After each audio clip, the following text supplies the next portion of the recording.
Muy buenas chicos y chicas. Como he visto en mi anterior video de 45 minutos de terror que en pocos días hubo muchas vistas, no sé cuántas hay ahora pero se me ocurrió hacer otro video de estos. Así que pónganse cómodos y disfruten de las historias.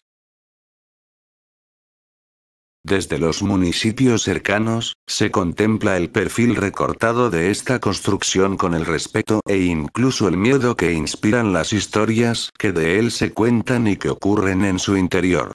El Tiro o Tiro Pichón es una edificación que data de principios del siglo XX, construido, en piedra y ladrillo, por el prestigioso arquitecto sevillano Aníbal González, pensando en la familia del monarca Alfonso XIII. Ante este interés de los monarcas por la zona, Sánchez Dalb no dudó en construir para ellos un pabellón de casa donde el monarca y su familia pasarán largas temporadas estivales practicando el tiro del pichón, una moda procedente de Europa y que causaba furor entre las clases más pudientes desde el siglo XIX.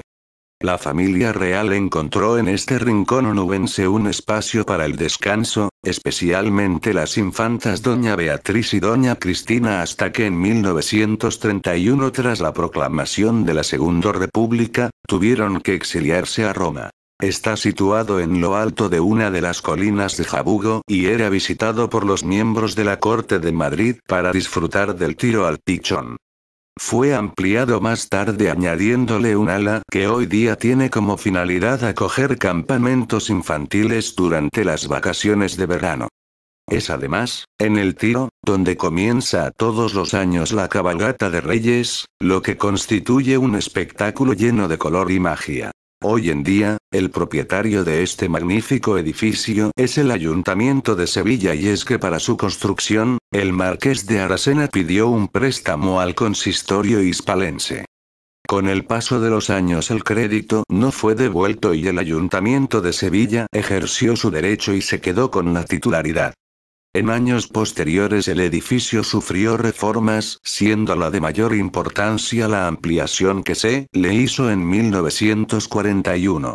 Según el investigador e historiador local Jorge Medina Bernabé, mientras se documentaba para uno de sus libros sobre la Sierra de Arasena, algunos vecinos de Jabugo le relataron una serie de fenómenos misteriosos que se producían en el edificio Tiro Pichón.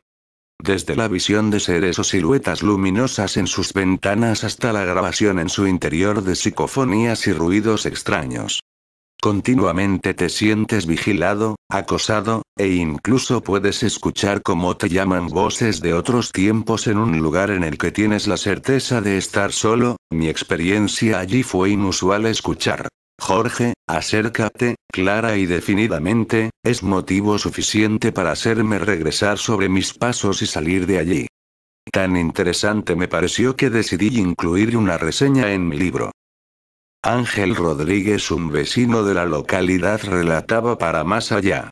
En tiempos de mi abuelo vino el rey, Alfonso XIII, a hacer una visita a la sierra, se detuvo en la Gruta de las Maravillas y en las cercanías de Jabugo hizo la observación de lo bello e idílico del lugar para un pabellón de casa. Al poco se comenzó a construir, pero con el tiempo y la guerra civil el edificio ha tenido muchos usos, ha sido sanatorio, hospicio, colegio e incluso albergó salas para enfermos mentales. En su interior se escuchaban unos chillidos que ponían los pelos de punta e incluso, dicen, se registraron fallecimientos.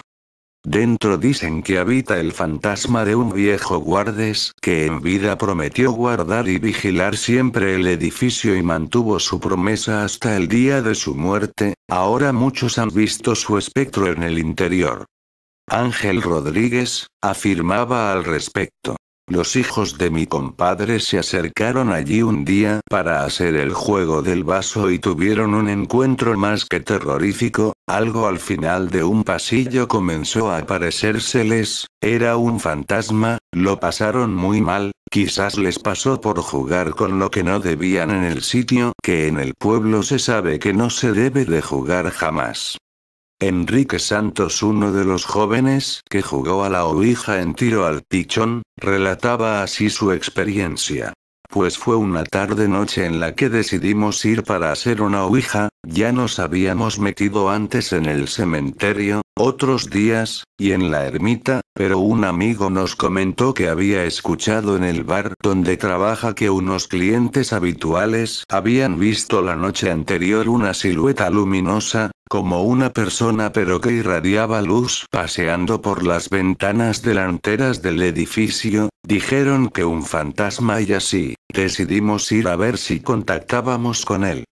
Llegamos y nos pusimos en el ático, allí aparte de los pájaros no había nada más, pusimos velas y comenzamos a invocar, no parecía suceder nada pero al cabo de la hora o así, en un rincón del ático comenzamos a sentir como una caja de música, todos nos miramos extrañados y sin casi pasar el tiempo algo comenzó a subir las escaleras, se sentía perfectamente, era un paso corto, pausado pero sin interrupciones, se acercaba más y más hasta que se detuvo, nos puso muy nerviosos porque era la salida más cercana, y al final de aquella habitación comenzó a dibujarse la forma de una persona, poco a poco y surgiendo de la nada, nos miraba con severidad, no quisimos dar tiempo a que ocurrieran más cosas y salimos corriendo de allí. Aquella misma noche quemamos la ouija, fue suficiente, ese edificio está encantado. Otro testimonio, el de Francisco Márquez, relataba lo siguiente acerca del lugar.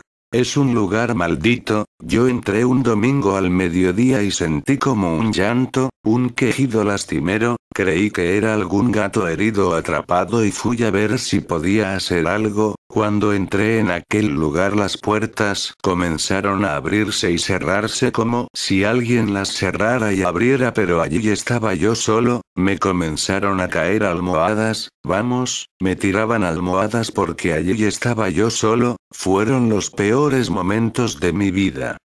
Sin duda el lugar resulta de lo más interesante para cualquier investigador del misterio, si realmente son ciertos todos los fenómenos extraños que allí se producen.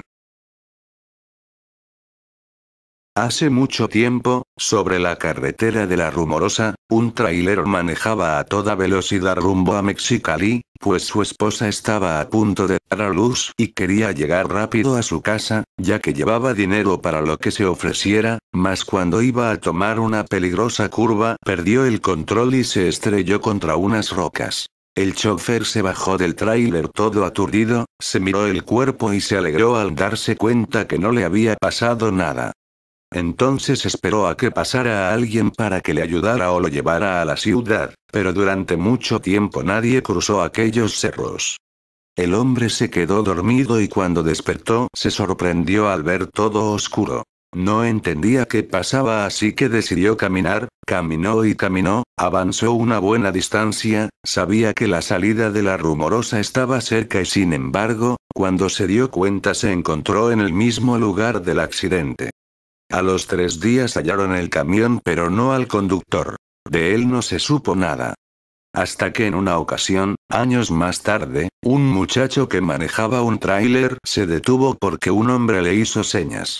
Amigo, me llamo Francisco Vázquez y necesito con urgencia que mi mujer reciba un dinero porque va a tener un niño. Yo no puedo ir, mi tráiler se descompuso y no lo puedo dejar aquí. Sí, señor, con gusto se lo llevaré, contestó el muchacho, solo dígame dónde vive su señora. El hombre le entregó un papel en el que anotó la dirección y el nombre de su esposa. Al despedirse, el joven sintió que un escalofrío le recorría la espalda, pues al darle la mano, el señor estaba tan frío como un muerto.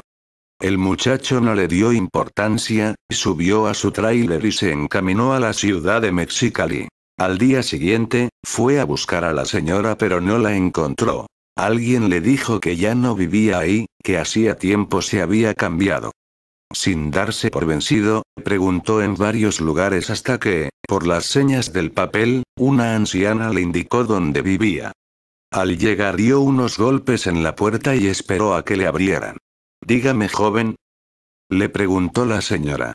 Perdone, ¿aquí vive la esposa del señor Francisco Vázquez? Soy yo, contestó ella, ¿qué se le ofrece?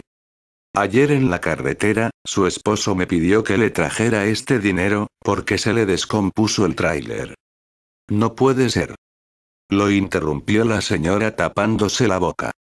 Mi marido murió hace 5 años. Al muchacho le temblaron las piernas, le dejó el dinero a la señora, que se puso a llorar, y se fue para su casa todo asustado.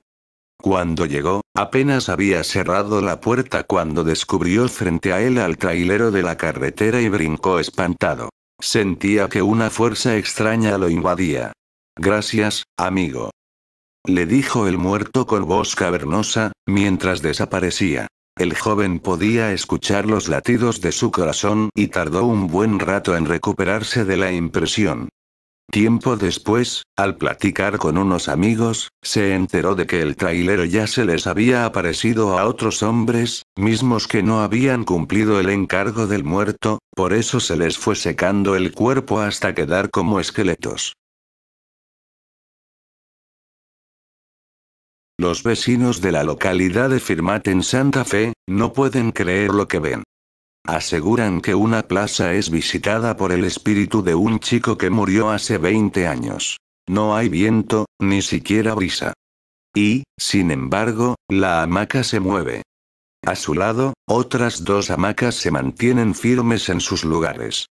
Pero la misteriosa hamaca de la punta se mueve en forma evidente, casi como si alguien se estuviera meciendo en ella. Pero allí no hay nadie. El misterio, que mantiene en vilo a los habitantes de Firmat, sucede desde hace algo más de una semana en una plaza ubicada en uno de los accesos a esa localidad. Yo lo he visto. También mucha otra gente, aseguró Gonzalo Ramos, un periodista de Firmat, en diálogo con Radio 2. Es una historia que va de boca en boca, pero ya ha tenido connotación nacional, planteó. ¿En qué consiste el fenómeno? Una hamaca que se mueve, resumió Ramos. No sucede todo el día, es por momentos. Varios medios han ido pero no han logrado imágenes. La gente se agolpa frente a la plaza a la espera de que la hamaca se mueva, planteó. El periodista evocó cómo arrancó la historia. Hace años, en los 80, se construyó en la zona un nuevo barrio llamado La Patria. En esa construcción hubo un accidente donde un niño perdió la vida en los cilindros de cemento gigantes de desagüe. Esa historia es real, es un chico con nombre y apellido, puntualizó. Dicen que el espíritu de este chico siempre se mantuvo ahí. Dicen que hace unos años ya pasaba lo de la hamaca, pero ahora volvió, relató. El periodista de Firmat contó que hay 3 hamacas comunes con cadenas y asientos de goma en una plazoleta infantil ubicada en el ingreso a la ciudad. Una se mueve aún cuando hay condiciones climáticas normales y no hay viento. Se mueve mucho e incluso demasiado, como si alguien se estuviera hamacando. Llega a 2 o 3 metros de recorrido hacia atrás o adelante. Son 3 hamacas continuas pero al lado las otras 2 se quedan totalmente quietas. Es de no creer.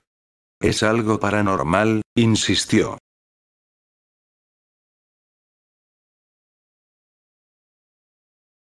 Luis y Samantha, eran una pareja joven, que a pesar de no estar casados, ya vivían juntos, porque estaban seguros de que tarde o temprano, iban a terminar formando una familia. Las personas del pueblo los querían mucho, aunque recién se habían mudado al lugar, ya que eran muy amables. Sabes, Luis, eres lo mejor que me ha pasado, y estaré siempre a tu lado. Le decía Samantha. Me alegra escuchar eso, mi amor, porque yo pienso igual, te amo, respondía Luis. Así pasaban los días en las vidas de la pareja, hasta que algo raro empezó a sucederle a Luis. Él comenzó a tener visiones extrañas, sobre una linda mujer que cubría su rostro con un velo, como si estuviera a punto de casarse, pero la veía por todas partes. Cuando venía del trabajo, la podía ver en los caminos, en los cementerios, incluso en el pueblo, pero cuando intentaba acercarse a ella desaparecía. A veces le preguntaba a alguien si también la había visto, pero le decían que no, aparentemente solo él la podía ver. Lo que le estaba poniendo nervioso, era que la mujer parecía verlo fijamente a través del velo que cubría su rostro, como si le conociera. Luis no quiso contarle nada a Samantha, pero sí fue a hablar con una anciana en el pueblo sobre sus visiones, y lo que ella le contó lo dejó aún más perplejo. Ella le habló sobre la leyenda de una mujer joven, que estaba muy enamorada de su pareja, pero este, realmente no la amaba, le había pedido matrimonio, pero lo que hizo fue romper su corazón, muriendo luego. Se dice que desde entonces esta mujer vaga como un espíritu de maldad, buscando venganza por lo que le pasó. Luis no comprendía que tenía que ver eso con él, ni por qué la veía, decidió olvidar el tema por el momento y regresar con Samantha. Samantha llevaba un par de semanas enferma, estaba teniendo vómitos, y a veces fiebre. El doctor del pueblo le había recetado algunas medicinas que la mejoraban, pero misteriosamente al cabo de unos días, volvía a enfermarse. Luis estaba muy preocupado. Samantha le pedía que no se preocupara, que pronto mejoraría. Mientras todo esto sucedía, Luis continuaba viendo a la mujer del velo por todas partes. Un día regresó del trabajo, y encontró a Samantha desmayada en su cama. Luis se aterró, y corrió a tomarle el pulso. Se dio cuenta que estaba débil, y la llevó al doctor. Después de varias horas en cuidados intensivos, misteriosamente Samantha había muerto. Luis estaba inconsolable, el amor de su vida había muerto. Salió gritando del hospital, pero no había nada más que hacer. En el funeral de Samantha, todo el pueblo estaba allí, consolando a Luis, el cual estaba devastado. No se sabía el motivo de la muerte de Samantha, se pensaba que era algún tipo de virus o alguna enfermedad inexplicable. Lo más impresionante fue ver el rostro que tenía Samantha antes de morir, estaba como consumida por algo. Mientras las personas se despedían de Luis en el funeral, él levantó su cabeza mientras lloraba, y pudo ver entre las personas a la mujer del velo, la cual lo miraba fijamente, mientras el ataúd de Samantha era bajado al agujero para ser enterrada. Allí está. ¿Que no ven a esa mujer? Allí está. Gritó Luis, pero nadie veía, nada, solo él. Será mejor que te llevemos a casa, Luis, necesitas descansar. Al dejar a Luis en casa, y retirarse los vecinos, él entró, y se sentó en la sala, se quitó sus zapatos, y la ropa, y se dijo a sí mismo: vaya. Que esta vez sí que me ha tomado tiempo, no pensé que fuera tan saludable, he tenido que utilizar más veneno del que pensé, pero al fin se ha muerto. Este veneno es indetectable, así que todo ha salido perfecto. Lo malo ha sido tener que fingir que estaba enamorado de ella. Ja. Pero qué tontas son las mujeres, yo solo disfruto asesinándolas a todas. Al decir esto, se levantó camino hacia la habitación que compartía con Samantha, y abrió una gaveta, donde colocó un collar que pertenecía a Samantha, junto con varios otros collares y prendas, tal vez de algunas otras mujeres que Luis había asesinado, como una colección. Bueno, creo que iré a beber algo al bar. Después de todo, debo calmar el dolor por mi pérdida, pensó Luis. 2 semanas después, estando en el bar, Luis bebió demasiado, hasta quedar ebrio. Las personas lo consolaban, él se hartó de eso, y decidió regresar a casa. Ya era muy tarde en la noche. Mientras caminaba de regreso por un camino oscuro, escuchó pasos detrás de él. A pesar de estar ebrio, giró su cabeza, y vio a la mujer del velo parada detrás de él. ¿Eres tú otra vez? Maldita loca, estoy demasiado ebrio para que me molestes. Solo estás en mi cabeza. Pero al decir esto, la mujer desapareció. Él continuó caminando dando tumbos, hasta llegar a casa. Después de tambalear tanto, logró abrir la puerta de la casa. Entró despacio para no tropezarse, ya que las luces estaban apagadas, pero para su sorpresa, al encender las luces, allí estaba la mujer del velo sentada, esperándolo. Ella no se movía, pero lo miraba fijamente, tal vez por el valor que dicen que da el alcohol. Luis esta vez decidió acercarse a ella, muy despacio, lentamente se sentó a su lado. Fue allí cuando empezó a sentir miedo. La mujer giró lentamente su cabeza hacia Luis, muy lentamente le comenzó a levantar el velo. Algo llamó su atención, y fue ver que esta mujer, estaba usando el collar de Samantha. En ese momento la mujer le dijo: ¿Cómo estás, mi amor? Te dije que siempre estaría a tu lado. Era la voz de Samantha. No importaba el nivel de alcohol en la sangre de Luis, lo que vio, se lo llevaría a la tumba. Al quitar el velo, solo estaba el rostro putrefacto de Samantha, ya siendo consumido por los gusanos, sin ojos, solo agujeros donde antes estaban. El grito que esta vez dio a Luis, fue escuchado por algunos vecinos, quienes corrieron a su casa a ver qué sucedía, pero al entrar, no lo encontraron por ninguna parte. Unos días después, se declaró desaparecido por las autoridades. Al no poder localizarlo por ningún lado, una noche, unas personas pasaban por el cementerio del pueblo, escucharon unos gritos que venían de entre las tumbas, sonaba como un hombre pidiendo ayuda. Las personas se asustaron y corrieron, pero avisaron a las autoridades. A la mañana siguiente las autoridades fueron a investigar en el cementerio, y notaron que la tumba donde estaba Samantha enterrada, estaba extrañamente removida, como si alguien hubiera excavado en ella. Decidieron desenterrar el ataúd, ya que los gritos parecían haber sido escuchados por allí. Al hacerlo, destaparon el ataúd, y la conmoción fue enorme al ver el cadáver del desaparecido Luis. Dentro, abrazado por el cadáver de Samantha, también habían muchos collares y prendas de mujeres dentro del ataúd, pero el rostro de terror de Luis antes de morir, fue algo que jamás olvidarían, ya que parecía que aún después de muerto seguía sufriendo. Se dice que aún, de vez en cuando, se escuchan los gritos de un hombre pidiendo ayuda que provienen del cementerio.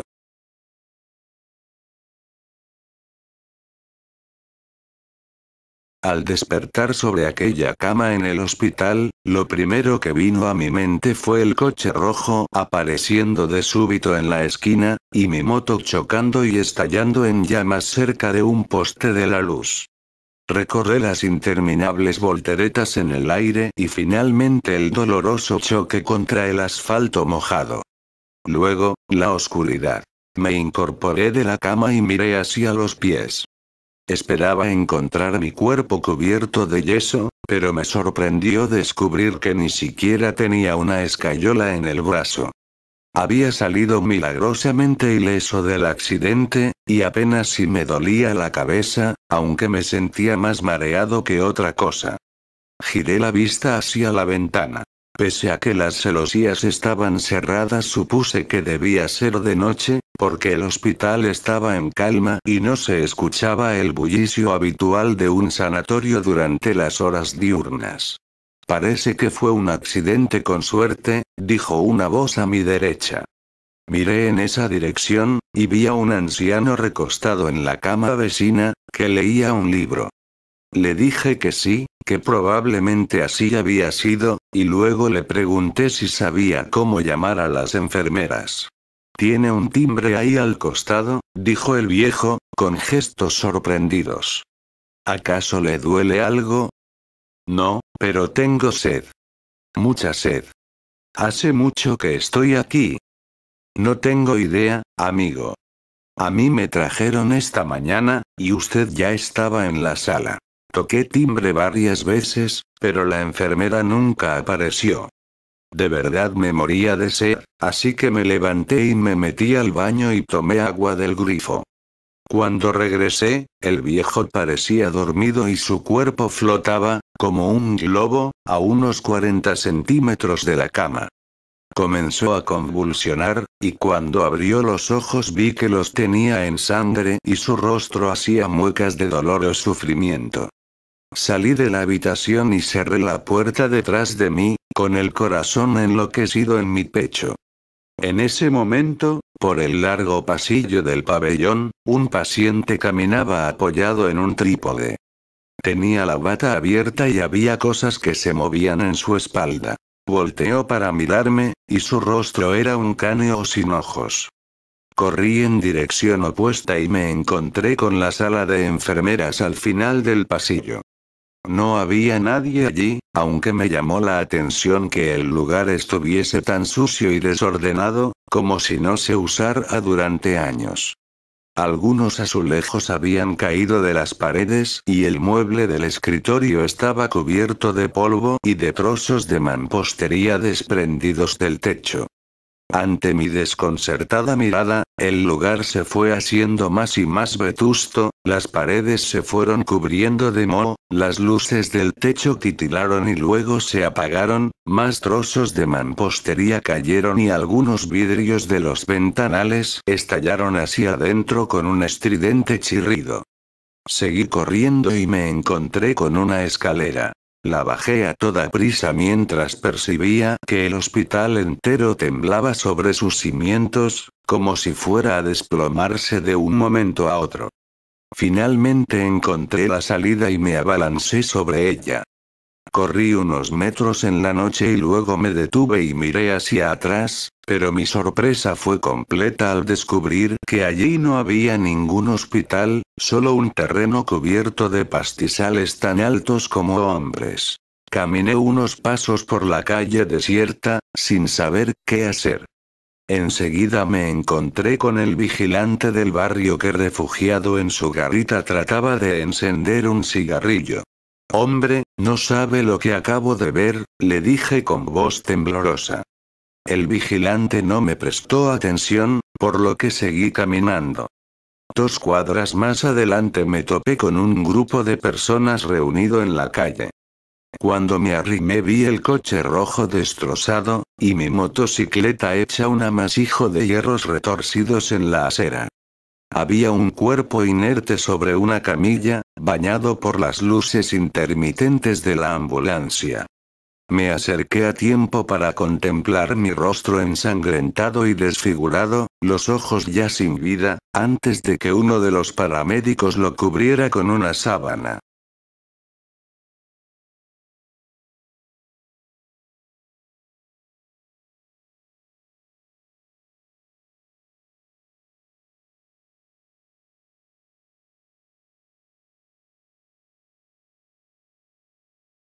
Diego, un joven de 25 años, vivía una vida despreocupada y totalmente egoísta, más que libertad, lo había convertido en libertinaje. Parecía no tener ningún propósito en la vida más que asistir a cuanta fiesta y discoteca fuera posible. El dinero no le era problema, tenía lo suficiente como para vivir esta y otras 2 vidas más, era uno de los herederos de la fortuna de su tío abuelo Bruno Barrios, la cual incluía una hermosa casa apodada Casa Barrios y una vieja fábrica que aún producía mucho dinero, pero el dinero producto de la venta de su parte de la fábrica le interesaba más. Esto último, sumado al dinero heredado, era una verdadera fortuna. Diego era un tipo vanidoso, individualista y mezquino, no hacía nada que no fuere para propio beneficio. Su porte superficial y egoísta le atraía a personas similares a quienes él apenas podía llamar sus amigos. Siempre estuvo rodeado de gente, pero en realidad, desde que se separó de sus padres, siempre había estado solo.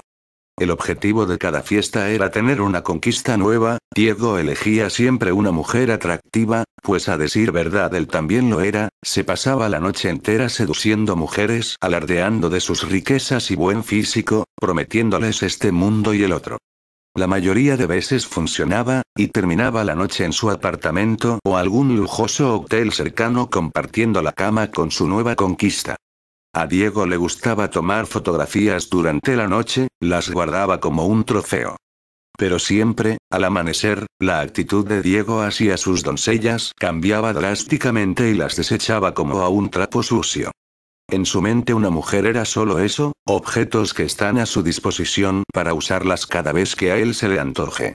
Había vivido así durante algunos años y no tenía la mínima intención de cambiar ese estilo de vida. Una noche, se encontraba celebrando juntos con sus amigos su cumpleaños número 26, como era habitual, se encontraba con sus plásticos amigos en una estruendosa fiesta, cualquier excusa era suficiente como para armar escándalo como aquel, para Diego, no era nada nuevo. Pero esa noche, lejos de su cotidiana jovialidad y despreocupación por la vida, se le notaba pensativo, casi ido, parecía no disfrutar la noche como siempre lo hacía. Sus amigos ni siquiera lo notaron, y mientras se encontraba cavilando con la mirada perdida en el espacio, una chica se le acercó y le susurró al oído: «Sopla las velas y pide un deseo». Diego, sin ver atrás, se levantó de la silla donde se encontraba, sopló las velas y en su mente, pidió su deseo: juventud eterna. Hecho esto, sus amigos comenzaron en un frenesí fiestero, cada uno ocupándose de lo propio. El licor fluía por montones, el humo de los cigarrillos enturbiaba el aire que se encontraba ya denso por la bulliciosa noche. Todos habían dejado de lado al festejado, cada uno ocupado en buscar la conquista de la noche. Diego se encontraba solo, y por primera vez parecía estar meditando sobre su futuro. Dirigió la mirada hacia la pista de baile, y ahí, en medio de la multitud danzante, se encontraba una bella mujer simplemente inmóvil, que lo observaba fijamente con una mirada coqueta. Pero él se mostró indiferente y casi desinteresado, bajó su mirada al piso por un momento y cuando la levantó nuevamente, se sorprendió al ver aquella hermosa joven parada justo frente a él. Había atravesado la pista de baile y la multitud que no cesaba de moverse, todo en solo un instante. Pero el asombro duró poco, pues la belleza de la joven era cautivante, era tan bella como misteriosa, su cuerpo era escultural, morena de pelo castaño rizado, ojos verdes y ropa tan provocativa que no dejaba mucho a la imaginación. Parecía ser una modelo de revista, simplemente era la mujer más hermosa que Diego alguna vez vio. Ella se le acercó y se sentó a su lado. Poco tiempo pasó antes que la conversación amistosa e inocente se volviera un juego de seducción y coqueteos.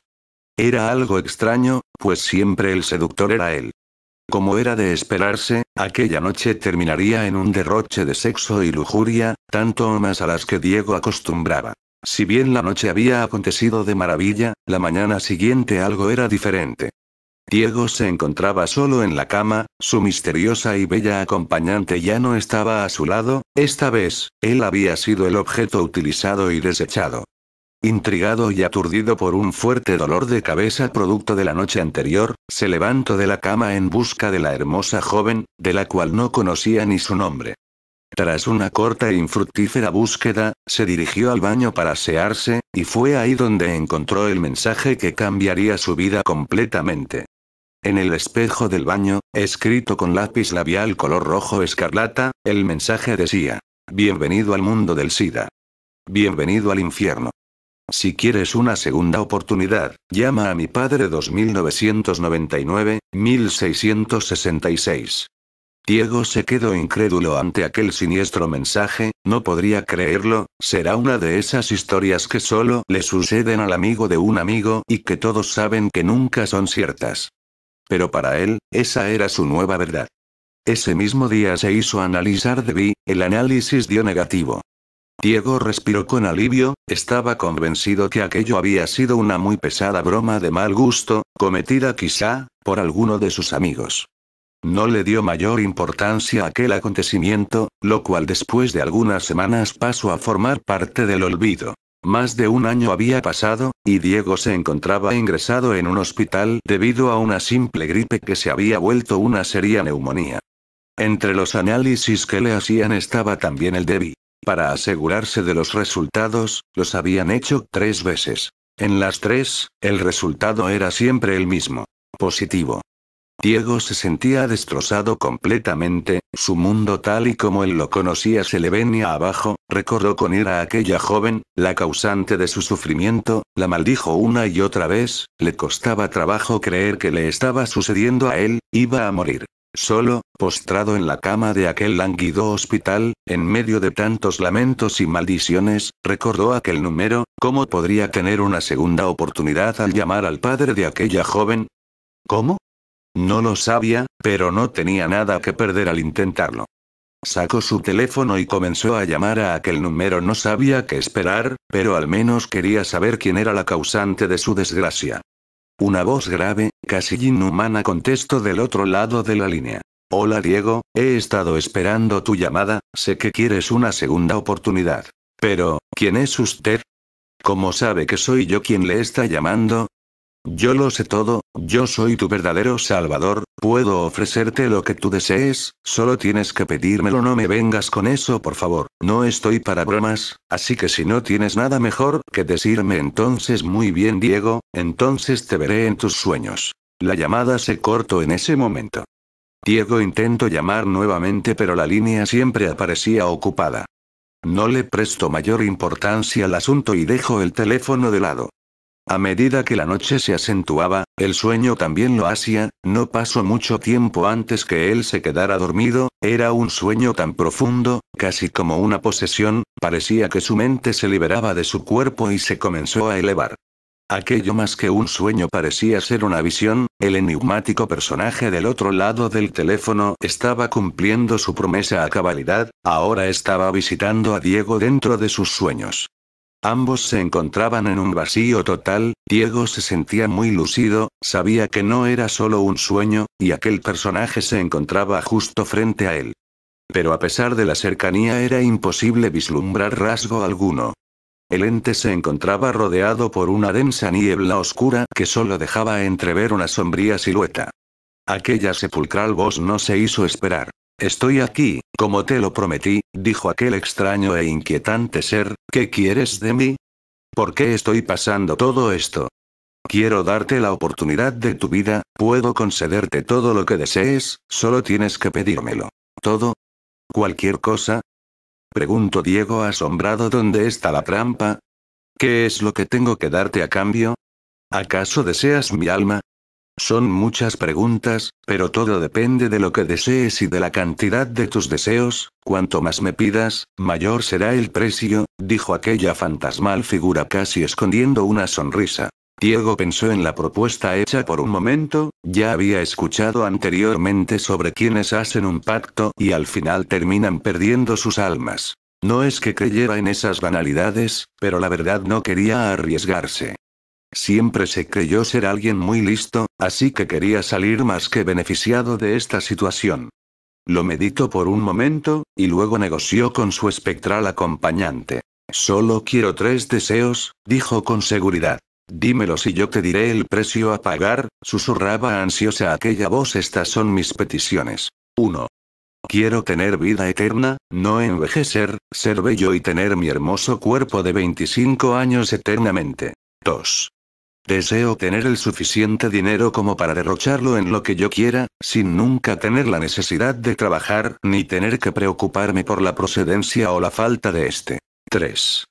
Deseo que nadie, sin excepción alguna, pueda ser dueño o dueña de mi alma, la cual me pertenecerá a mí solamente y a ningún otro ser que no sea yo, y eso te incluye a ti especialmente. Estos son mis deseos, ahora dime tu precio. Así que nunca podré tener tu alma. Está bien, son 3 deseos y el precio que tendrás que pagar son 3 almas, pero no almas cualquieras. Quiero 3 almas que hayan sido torturadas por ti hasta morir. ¿Quieres que yo torture a 3 personas? Que sean los 3 que tú quieras, no me importa, y para facilitar tu tarea, tendrás salud y gozarás de mi impunidad, sin importar el crimen que cometas, nunca nadie te podrá culpar por ello. ¿Tenemos un trato? Trato, dijo Diego tras pensarlo un momento. Aquella niebla comenzó a enturbiarse aún más y a moverse en forma arremolinada haciéndose más grande. La voz en su interior resonaba con estrépito. Tendrás exactamente 30 días de salud e impunidad, deberás cumplir tu cometido en ese lapso, luego de eso morirás, y si no has cumplido tú me pertenecerás eternamente. Risas escalofriantes inundaban aquel lugar. Diego se alejaba flotando rápidamente hasta caer nuevamente en su propio cuerpo. En ese momento despertó sintiéndose mucho mejor, sabía que no había sido solo un sueño y ahora, sabía perfectamente lo que tenía que hacer. Uno a uno los días pasaban lenta e inexorablemente. Diego no dejaba de pensar en cómo llevar a cabo su parte del trato. No es que temiera de la idea de torturar y matar a otra persona, al contrario, pues siempre le había intrigado tener semejante poder sobre alguien. El problema en sí era que la oportunidad no se presentaba, hasta que llegó aquella noche de viernes, una en la que su conquista habitual sería para mucho más que un momento placer carnal.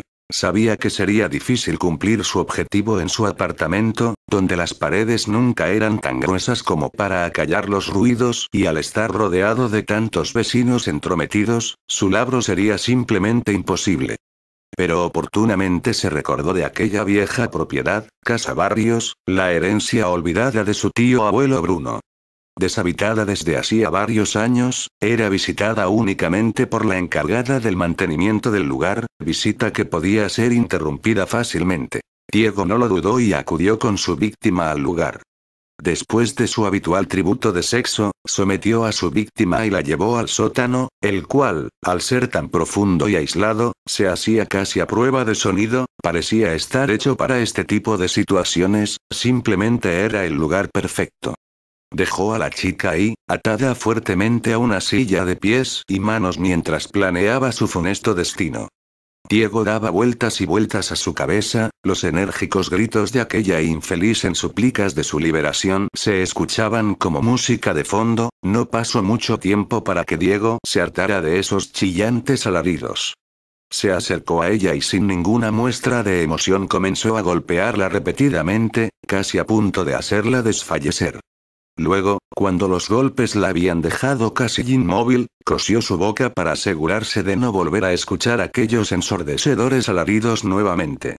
Hecho esto, se percató de un par de tijeras podadoras que se encontraban en el lugar, era como si alguien las hubiera dejado ahí para él. Una voz en su interior le dijo: «Úsalas», las tomó y sin titubear, comenzó a amputarle los dedos de las manos de la joven, los cortaba uno a uno, causándole un dolor insufrible. La chica desesperada, se olvidó totalmente de los hilos que cosían su boca e intentó gritar tan fuerte como pudo, pero al hacerlo, lo único que logró fue rasgarse los labios. Logró abrir su boca pero el hilo no se dio, pero sus labios sí lo hicieron. Retazos de piel y tejido que antes eran sus carnosos labios, colgaban de su boca, de sus mutiladas manos fluía una enorme cantidad de sangre, se encontraba inmóvil, abrumada de tanto dolor. Luego, en un acto que no era más que maldad pura, Diego tomó un mechero de llama alta, y tras asegurar muy bien aquellos despojos de manos, comenzó a quemar hasta casi carbonizar una a una las 10 heridas donde antes se hallaban sus dedos. La joven, con la boca y manos mutiladas, simplemente no era capaz de soportar aquel sufrimiento, su cuerpo intentaba apagarse perdiendo el conocimiento momentáneamente, recuperándolo solamente cuando Diego la golpeaba con el fin de hacerla reaccionar para que presenciara otro grotesco acto por parte de su captor. Diego tomó los 10 dedos amputados, y comenzó a cocinarlos en aceite y especias en una pequeña cocina que estratégicamente se encontraba en el lugar, los cocinó hasta freírlos en su totalidad. Los sirvió en un plato con sus respectivos aderezos y comenzó a comerlos, saboreándolos lentamente frente a la joven, los devoraba hasta los huesos, parecía en verdad disfrutar de aquel despreciable manjar. Primero la había obligado a verlo comer, pero luego, al percatarse que es de mala educación el comer sin invitar a otro, le pidió que abriera la boca, pero al negarse la joven, le arrancó los trozos de labios que le colgaban y no conforme con eso, la golpeó hasta fracturarle algunos dientes, para luego obligarla a comerse sus propios dedos. La joven estaba a punto de sucumbir, le rogaba a su verdugo por su muerte. En cambio, Diego tomó nuevamente el mechero colocándolo entre las piernas de la joven, encendió la llama a potencia media arrancándole de inmediato insufribles alaridos de dolor, su piel se contraía a consecuencia del fuego, mostrando la carne al perfecto color rojo carmesí que se ennegrecía lentamente al calor de la llama, la grasa corporal que emergía no hacía más que avivar la llama llegando a quemar y carbonizar el área hasta que la sangre no fluía más. La garganta de la joven ya había excedido su límite, totalmente desgarrada solo abría la desfigurada boca sin poder ya emitir sonido alguno, mientras Diego seguía quemando pequeñas porciones de su cuerpo en un patrón arbitrario. No pasó más de una hora antes que ella dejara de moverse, al fin la muerte la acogía. 16 horas de tortura habían pasado, Diego ni siquiera supo su nombre, realmente nunca le importó, lo único importante es que ya había cumplido con su primer objetivo, y en realidad, lo había disfrutado mucho más de lo que alguna vez se imaginó. Comenzó a cavar una fosa en el sótano para sepultar aquel cuerpo repugnante y desfigurado, ahora solo necesita 2 almas más. 2 días pasaron antes que el verdugo eligiera su próxima víctima. El procedimiento era el mismo, una bella joven era seducida nuevamente por el galán para la ritual noche de sexo y lujuria. Esta vez, Diego se tomó la molestia de conocer el nombre de su víctima. Ángela fue igualmente sometida como su antecesora, atada de manos y pies a la misma silla metálica, fue dejada encerrada en aquel nefasto sótano. Diego no tardó mucho en regresar. Ángela no dejaba de gritar angustiada en súplica de ayuda. A Diego le molestaban los gritos y para acallarlos, selló su boca con cinta aislante autoadhesiva. Usó un par de tijeras para cortarle la ropa y dejarla totalmente desnuda. Luego, con un gotero, comenzó a verter lentamente gotas de ácido hidroclorhídrico, que es capaz de corroer el metal. Vertía una gota en diferentes partes del cuerpo. La piel se derretía en efervescentes charcos de sangre y el ácido avanzaba lentamente hasta corroer la carne. El ácido era aplicado en las piernas, pechos, pezones, brazos, manos, abdomen e incluso en sus genitales. Los gritos enmudecidos por aquella cinta no se hacían esperar, el dolor y sufrimiento de la joven eran más que evidentes. Hecho esto, Diego la tomó por la cabeza y con un par de grapas, le clavó los párpados al cráneo, haciéndole imposible el poder cerrar los ojos, esos bellos ojos azules. Tomó nuevamente el gotero lleno de ácido y sosteniéndole fuertemente la cabeza, le dejó caer un par de gotas en cada ojo. No hace falta decir que Ángela se retorcía de dolor. Sus ojos comenzaron a derretirse al contacto con el ácido, aquel hermoso color azul desaparecía cuando un líquido blanquecino mezclado con sangre bajaban lentamente deslizándose por sus mejillas, espeso y viscoso al igual que baja la cera derretida al calor de la llama de la vela. Ángela comenzó a convulsionar, el dolor era demasiado abrumador para ella, las convulsiones se acompañaban de reflejos de regurgitación, pero a tener los labios sellados con la cinta adhesiva, el vómito no pudo salir y sus pulmones se llenaron de líquido. Ángela se ahogó en su propio vómito. Al ver terminado su trabajo, Diego comenzó a cavar una segunda fosa en el sótano donde sepultaría a su nueva víctima.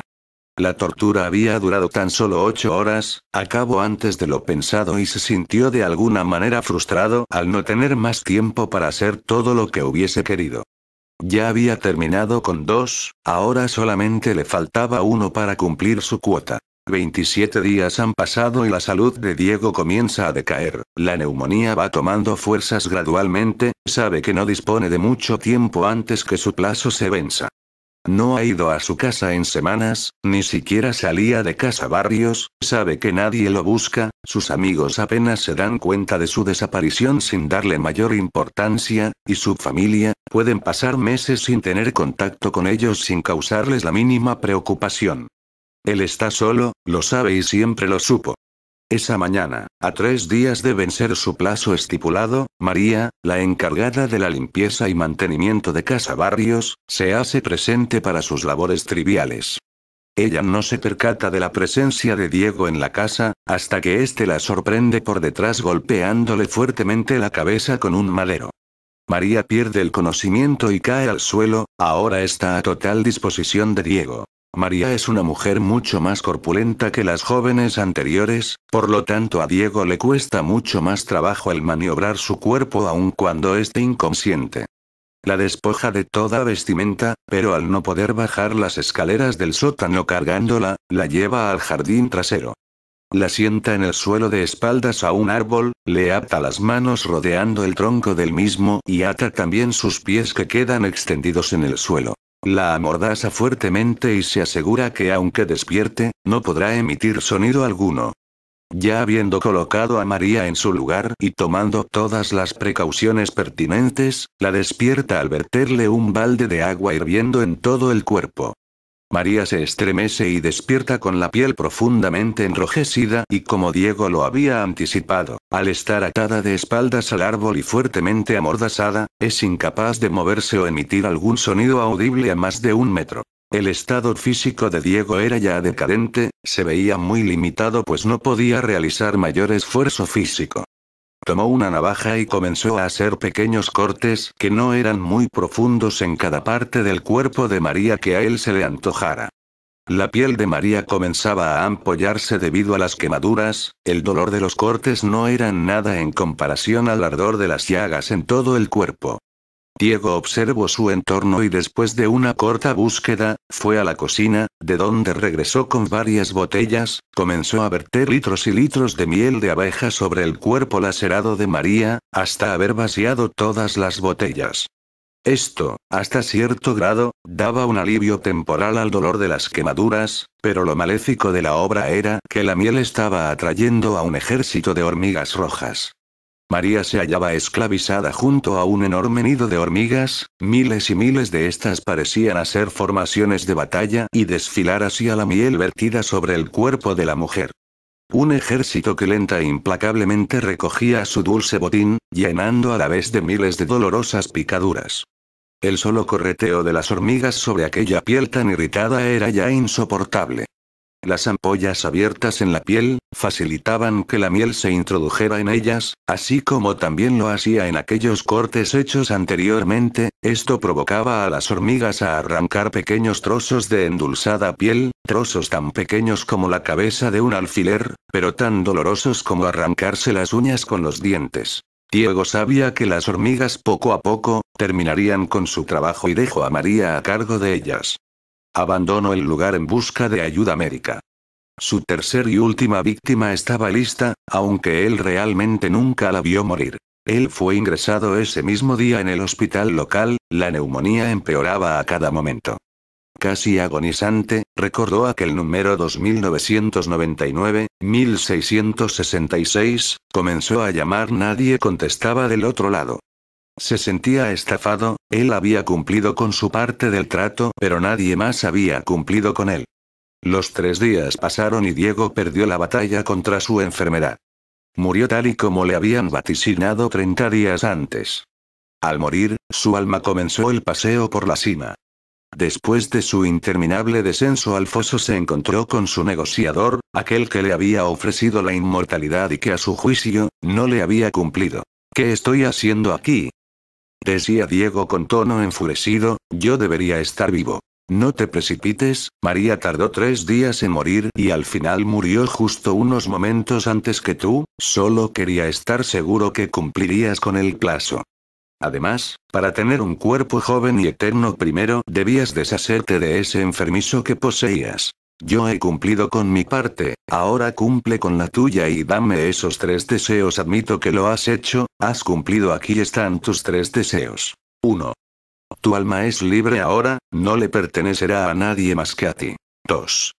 Tendrás todo el dinero que necesites de aquí a la eternidad, al despertar solo debes buscar en el bolsillo derecho de tu pantalón y ahí lo encontrarás. 3. Tendrás también juventud y vida eterna, poseerás tu embellecido cuerpo de 25 años, saludable y fuerte, jamás morirás ni envejecerás. Pero has de esperar 3 días para esto, pues a nadie le es permitido levantarse de entre los muertos antes de esos 3 días. Diego se notaba complacido, sabía que estaba obteniendo lo que tanto anhelaba. Todo ese esfuerzo al fin estaba dando frutos. Permaneció en el limbo durante 3 días, y como le había sido prometido, al tercer día despertó. Diego moría de ansias por encontrarse con su nuevo futuro. Lentamente sus ojos se abrieron. La oscuridad era total. Su cuerpo se hallaba entumecido debido a la falta de movimiento. Poco a poco iba recobrando la vida y poco a poco también el horror se acrecentaba al infinito. Se hallaba encerrado en un espacio reducido, apenas si había espacio para él. Palpando desesperado a su alrededor pudo darse cuenta que su temor se estaba volviendo realidad. Las paredes acolchonadas con algodón y lino le comprobaban su realidad, se encontraba dentro de su ataúd, sepultado a 3 metros bajo tierra. Desgargantes gritos de pavor y auxilio comenzaban a emerger de aquel cuerpo antes inerte, gritos que eran apagados por las paredes del ataúd, semejantes alaridos eran solo comparables con aquellos que sus víctimas habían hecho antes. En un atisbo de esperanza, comenzó a revisar sus bolsillos en busca de un teléfono. No encontró nada. Pero en la bolsa derecha de su pantalón había algo. Una moneda de 1 centavo, no era ninguna fortuna, pero seguramente nunca iba a necesitar más que eso estando ahí adentro. A medida que el tiempo pasaba, el aire enrarecía, el oxígeno se acababa lentamente, esa no era una preocupación pues sabía que no podía morir. Pero sin embargo, al agotarse el aire comenzó a asfixiarse lentamente, la falta de oxígeno en sus pulmones le hacía retorcerse de angustia en busca de una bocanada de aire, se sofocaba, pero la muerte no llegaba ni llegaría jamás. Estaba confinado a una agonía eterna de la cual le era imposible escapar, se asfixiaría por la eternidad.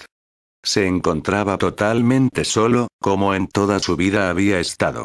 Pero no por mucho, pues con el tiempo, los gusanos que se moverían debajo de su piel, serían la compañía que nunca lo abandonaría. Diego quería pasarse de listo y beneficiarse egoístamente de la situación como lo había hecho en toda su vida, intentó aprovecharse de alguien que fue más listo que él, y al final creó su propia perdición pues sus deseos, al ser tan egoístas, le habían condenado, él nunca se dio cuenta que al pedir un deseo que no fuese para sí mismo, se salvaría de todo sufrimiento. Sus 3 deseos estaban cumplidos. 1. Vida eterna, jamás moriría. 2. Todo el dinero que podría necesitar. 3. Su alma jamás le pertenecería a Dios o demonio alguno, solamente a él de aquí a la eternidad.